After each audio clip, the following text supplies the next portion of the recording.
I remember sitting in on an interview that Jermaine Dupri had on, I think it was like Power 105, and he was talking about you, and he was saying, and for some reason this always stuck in my head in terms of like how I do business, and he said, when you have a certain amount of success with somebody, you should stick with that person. For because sure.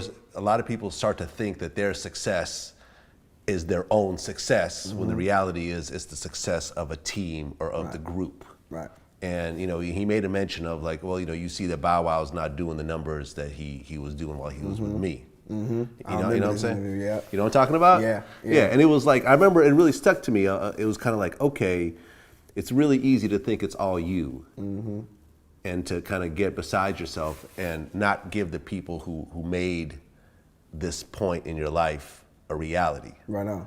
So after you dropped that album and it didn't do the multi-platinum, did you and Jermaine start to talk after that? Yeah, I remember driving, it was All-Star Weekend out here in LA, and I was here, of course I was performing and doing like a million other things, and I was in a real dark place. I really didn't want to rap anymore. It wasn't fun. I really didn't care about it. And I just said, and Sony was coming to me like it's time to work on the next album. And I told him, I said, listen, if it's not with Jermaine, I can't do it. I quit. Like, I just won't fucking ever go to the studio ever again in life. Like, I just don't want to do it unless he's a part of it. Y'all have to find a way to make this man a part of my album. He needs to executive produce my album. Okay. And I got on the phone with him. I called him. I said, where you at? He was like, I'm in Malibu. He had a house in Malibu at the time. And I drove out to him and Janet's house. I drove out there. And I remember just sitting in the living room crying. Just crying to him. I couldn't even hold it in no more. Like, just telling him, like, dog, like, this shit is fucked up, man. Like, how, me being young, I didn't understand the business. I always thought you was gonna be there for me. Like, you was like a father I never had, a big brother. Like, I felt like you fucking left me, bro. Like, you ain't have no artist, so nowhere close to what I done for you. Your biggest artist, yours. And I feel like you left me for stuck. I feel like you didn't teach, you feel like I was too young to get the knowledge from you of what was going on and why we split. And I feel like you backdoored me and went around and you told my mom and kind of kept me out of the loop and shit. And we just got it all out right there. And I told him, I said, look, dog, I'm not doing this next album unless it's with you. And we left that Malibu house, went back to Atlanta, and I'll be goddamn. Back to a million, fourth album. Boom. Let Me Hold You, #1 record. Right back. Like You, Ciara, #1 record. Back-to-back #1s. Boom. Then I think so many fucking records, and I forgot what came after that one. But soon as I got back with this man, 2 #1s. Now he's the hottest producer of the fucking decade at this point. He has 2 of my the top 4 records are his. Like You's #1, We Belong Together's #2, Let Me Hold You's #3, and Mariah again at #4. Right. This dude was on fire, and then it was go time again. We back doing arenas, and we back doing what we doing. Right, because I think he produced We Belong Together by Mariah Carey. Yep. And I remember him mentioning that was like the biggest radio song of all time or something. It was like because it grabbed every genre, like every radio station, every type of music, from country to like slow R&B to oldies, was all playing this song. And now he's back with you again, and we doing it, and y'all doing it again. Yeah. Okay. Yep. So what happened after that? We immediately. Well, I was coming off Roll Bounce. I did the movie Roll Bounce. I was in Chicago. That's why a lot of people don't know. That's why I had the fro in the movie, was the fact that me and Jermaine had a plan the whole time. He was just like, "Yo, keep the fro. You got to get the braids back." Okay. And after the movie was done, I had my fro. We braided it back. We dropped the album one. It sells 1 million. We succeed on that one. After that, it's shit. We go on tour. Me and Omarion. We do the Scream tour. We do another one. I believe at that time I go and do Fast and Furious, Tokyo Drift. Right. I'm hearing motherfuckers talking, oh, he can't do it. Oh, he can't do it again. I'm way in Japan. And as arrogant as I am, I remember telling Jermaine's father from Japan, I call him and I'm like, hey, you know, I've been filming this movie for like 4 months and I feel like motherfuckers think I'm getting cold. Like, what's up with, like, you can't go do no shit for 5, 6, 7 months without motherfuckers thinking you cold or you not hot no more. I said, so this is what we gonna do. I've been doing this movie for fucking ever. I wanna do another tour. And I remember like, what? Oh yeah, I wanna do another arena tour in the same year. I wanna do 2, after Scream Tour we did the movie, I said I wanna do 1 more tour. Who you want to be? Fuck it. Give me Ciara, give me Chris Brown, give me Omarion, give me them franchise boys, give me Trey Songz, let's go.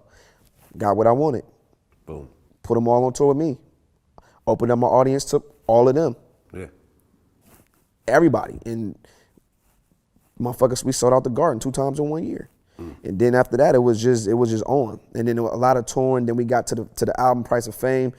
That album goes platinum. Off of that, we dropped Out of My System, Right. Fresh as I Miss, Shorty Like Mine. Loved Out of My System. That actually got me through a little bit of I hear that a rough time, you know, going through some relationship stuff. Like, you know, that was definitely a song that talked to me. Yep. You've heard that before. Yep. Yeah. So that kind of showed the maturity. Yeah.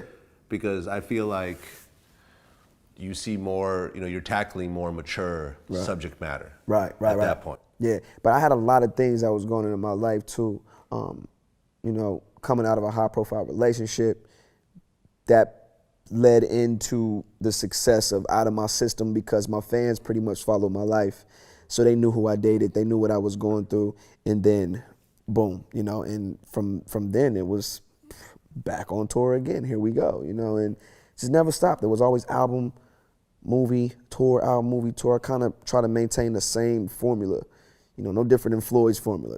Fight 2 times out the year, give me May, and, you know, Cinco de Mayo, and then give me September. Right. So it was like, you know, when Floyd's fighting, it was like we knew what our campaign was. Every year, every 2 years, we knew what we wanted to do. So you mentioned the high profile relationship. So at what point did you and Ciara start to kind of get serious with each other? We was, it really wasn't until probably when she dropped Goodies at the time. That was her first single. Yeah. How we met was crazy because she was an extra in my tour, my intro movie to my show. She was an extra. She was the girl sitting behind my classroom. It'll blow your mind if I show you that right now on YouTube. She's the girl sitting behind me, and she had a 2-way. And I remember Jazzy was always saying, I got this artist, and I was like, she cute, whatever, but I'm cool. And I always was flirting like, why you got a 2-way? Like, why you got a 2-way pager? Like, you ain't nobody. Why? Who are you? Like, you know. And we became cool. We got each other's number from there. I remember my mother always thought she was older than what she was. And you know, to this day, they're super, super tight. And you know, that's pretty much that. That was when it happened. And for me, I didn't know I really cared for her until I tried to like play her, being, you know, a dick, egotistic. She kind of bossed up on me. It was a Jay-Z concert, and you know, her record went #1. And what do you mean you try to play her? Oh, like on my Bow Wow shit, you know, she would call me, hey, let's hang out, you know, I'll hit you back. I remember Janet always telling me like, you know, Bow, she's a sweet girl, you should just, you know, you should try, you should. I'm like, but Miss Janet, I don't know.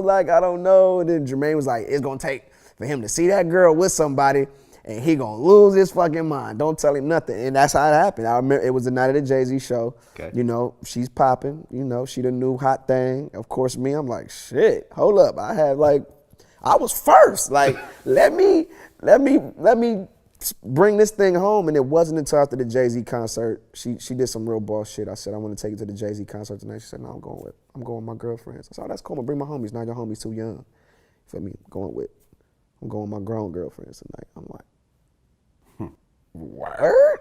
And that night, T.I., Jay-Z, they brought her up on the stage at the after party. And I saw she was dancing and shit. And the homies in the booth like, ooh, Bow, I know you don't like that. I'm pissed. Cause to me, I'm like, man, they got her up here like dancing and shit, doing up. Nah, and I remember the next day, it was over. I stopped playing games and then it was a wrap. So after you saw that, you guys became official? Yeah, because we was always cool. We was always cool. And yeah, the next day, that's when I just said, you know, let me try this thing out. It's been a minute since I had a girlfriend. Right. But my heart is telling me, you know, something totally different. And it ended up becoming a great thing and a blessing that I did follow my gut that next day. I swear to God, God is my witness. The next day I drove to that woman's house and picked her up. And I had my butler cook breakfast at my house. Okay. Swear to God. So, I mean, I'm looking at the plaque here behind me, the Like You, Platinum, with, you know, platinum song with Ciara. Now, was this before or after you guys started getting serious? Oh, when Like You came out, it was official. Okay. We was on. Like, we was on. We wasn't hiding no more. She was shy at first. I think our first outing was a Hawk game. And I remember me trying to drag her out forever. I was the guy that was like, who cares about the media? Who cares? Like, we cannot just be sitting in the house. Like, we got to go have fun, and whatever happens, happens. Okay. And, you know, it was a blessing, man. I respect her so much, and I'm so proud of her today, just watching everybody who was in my life early on to watch us now at 29 and 30 years old, and how we all have kids and people are getting engaged and married. It's like, it's so dope. And I really mean this. Like, I'm really, really proud of her, because I was there in the beginning. I knew it, and she's well deserved of everything that she has right now. So I'm very, very, very, very happy for her. What caused you guys to break up? Really me. You know, I felt like any young man would have went through what I went through. You know, I was in a serious relationship early on in my career. At the hottest time, I'm the hottest of the hottest thing. You know, once again, those influences. Why you in the house? Why you married? Why you cooped up? Why, man, when Criss Cross was young and they was fucking everything. Like, why you? And I was a good dude. Like, I was a dude that would be like, Bal, we going out tonight? Nah, I can't. All Bal, you a sucker. Man, why? Because I want to kick it with my girl tonight. My girl don't really got friends like that. You know what I mean? Right. I'm you know, I'm going home. I was that dude until my ass went to a strip club listening to Nelly. So it was Nelly's influence. Oh, Nelly fucked my life up. Nelly fucked your life up. Big bro, I love you to death. But Mo, I told him this. Every time when me and Mo and Jermaine together, I just told him this, bro, you my witness, I'm the sprinter. I say, yo, I blame you. You fucked my life up when it comes to women. If I would have never listened to y'all about strip clubs, I would have never seen what a fake ass looked like. I would have never seen with none of this shit that I love so much now that has got my head so fucked up. It would have never happened. And I went to my first strip club without them both, which was a bad idea. Because I didn't, you know, I think I spent like fucking 15 grand that night on one girl. And so pretty much it was, here he is, he's young, he's at the highest, at the height of his career right now. All the women want you. And my OGs is telling me this. They're telling me I'm not living. They're telling me I'm not experiencing the things that I need to experience. Sit your ass down when you older. And I was acting like grandpa at fucking 17 and 19. And then I just started listening like, man, they right. And start being in the streets, clubbing a lot, not wanting to come home. And you know how that go. And I just got sucked into the game, man. And I just had to understand with myself that, damn, now is the time that I need to be alone out here and living my life. And we just went our separate ways. But we were still respectful and still cool. And her and my mom are still tight to this day. Yeah. Were you still in contact when her and Future got engaged? No, not at all. We went a couple years without talking. Just because, you know, when we see each other in passing, it's high and by. And of course, I had her on 106 in Park for a straight week. I had her and Angela on the couch with me, which was cool. It was dope. I had a lot of fun.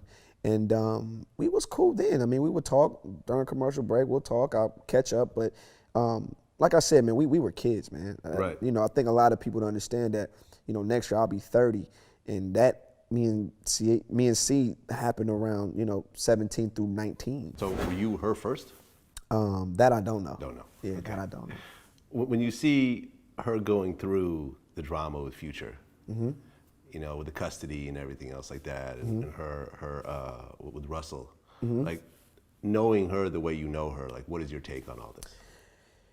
It's just an unfortunate situation for both parties, really. You know, being a father myself, I understand how, you know, women can get under your skin and, you know, they can, you know, play this game and how the system is designed to work for their favor. Right. Until they realize that it's really not. You know, even in my situation, it just works like, I think a lot of women, not saying C whatsoever because she doesn't need the money, but I feel like a lot of people rely on the system. And a lot of these women think that they can come up until they actually go in these courtrooms and it plays out the other way. Right. And I just feel like it's an unfortunate situation. They have a beautiful, healthy baby boy that I'm sure doesn't really know what's going on. No, he's 2 years old. Yeah. And, you know, hopefully within time, you know, because time heals everything. Within time, hopefully they can come to some type of, you know, medium to where everything will be everything. You know, there was a point in time in my life where I was like, there's no way I'll ever can be in the same room as my baby mother. Like, it's impossible. And I had to go through the immature stages. I had to ask my boys how y'all do it. And then next thing you know, it happens. You know what I'm saying? It just happens as the child gets older. It just happens. So I'm sure they'll reach a point where, you know, they can get through all the mess. And I hate to see couples or, you know, parents have to go to court.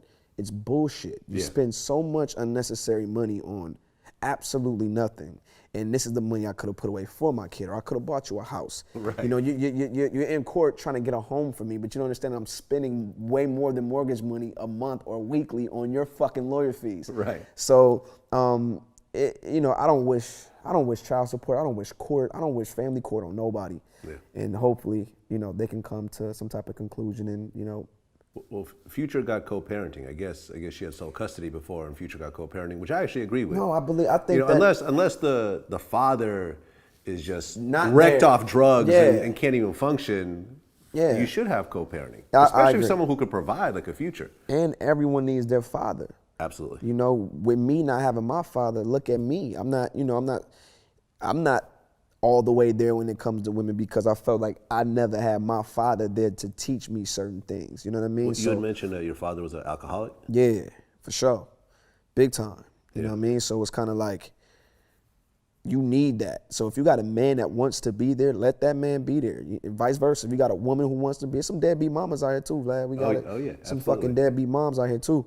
But you know, it works both sides, man. You as humans, you come together to create this beautiful child, and both of you have the equal right, to me in my mind, to be there. So she seems genuinely happy with Russell also, you know? Yeah, I think that once you reach, I think once you've in your life gone through things and you've been hurt, promised, broken promises, you fall in love.